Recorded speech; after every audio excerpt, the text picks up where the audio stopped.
வணக்கங்க. இன்றைக்கி நம்ம பார்க்க போகிறது தேங்காய் பால் வெள்ளை குழிப்பணியாரம்.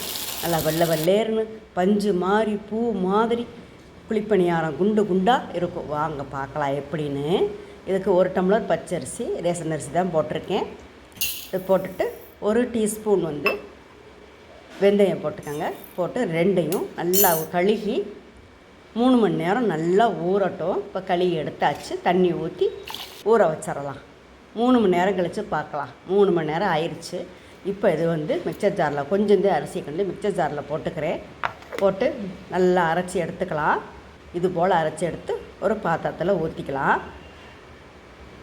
இப்போ நல்லா ஊற்றியாச்சு. இது இருக்கட்டும். மூடி ஒரு 8 மணி நேரம் புளிச்சதுக்கப்புறம் எடுத்து பார்த்திங்கன்னா இந்த மாதிரி இருக்கும். இப்போ தேங்காய் பால் இதுக்கு தேவையானது ஊற்றிக்கலாம். ஒரு அரை டம்ளராச்சும் தேவைப்படும். ஊற்றிக்கலாம்.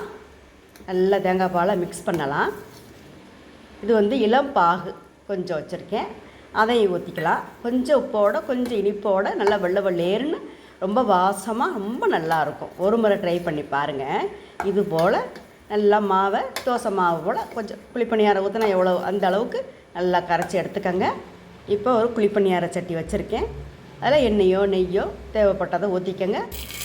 இப்போ நம்ம கரைச்சி வச்சு அந்த தேங்காய் பால் மாவை இதில் எடுத்து ஒவ்வொரு குழியிலையாக ஊற்றிக்கலாம். ஒரு 3/4 அளவுக்கு ஊற்றிக்கலாம். இது போல் எல்லாம் ஊற்றி எடுத்த பிறகு நம்ம அடுப்பில் உள்ளதை மூடி வச்சுக்கலாம். மேல் மாவு வேகும். இப்போ பாருங்கள், மேல் மாவு நல்லா வெந்து உப்பி வந்திருக்கு. பாருங்கள் எவ்வளோ உப்பி வந்திருக்கு. இப்போ திருப்பி விடுங்க. நல்லா வெள்ளையாக இருக்குது பாருங்கள். நடுவில் அந்த 3 குழி மட்டும் அடுப்பில் நெருப்பு வர்றதுனால இப்படி இருக்குது. சுற்றி இருக்கிறலாம் கரெக்டாக அந்த வெள்ளை வெள்ளேர்னே இருக்குது பாருங்கள். இப்போ திருப்பி விட்டு கொஞ்சம் நேரத்தில் நீங்கள் எடுத்துடலாம். மேலும் வந்துருச்சு, இருந்தாலும் திருப்பி விட்டுருக்கோம்.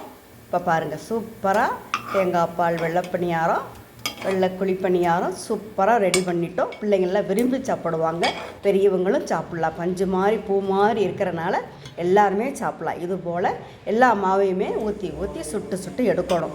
பாருங்கள், 2வது சட்டியும் போட்டு நான் எடுக்கிறேன். எவ்வளோ வெள்ளையாக இருக்குது, நல்லா பந்து போல் குண்டு குண்டாக இருக்குது பாருங்கள். நீங்களும் ஒரு முறை ட்ரை பண்ணி பார்த்துட்டு எப்படிக்குன்னு கருத்துக்களை கமெண்ட் பாக்ஸில் பதிவு பண்ணுங்கள். பாருங்கள், ஸ்பாஞ்ச் போல் இருக்குது பாருங்கள். இந்த வீடியோவை முழுமையாக பாருங்கள். முழுமையாக பார்த்த அனைவருக்கும் மிக்க நன்றி.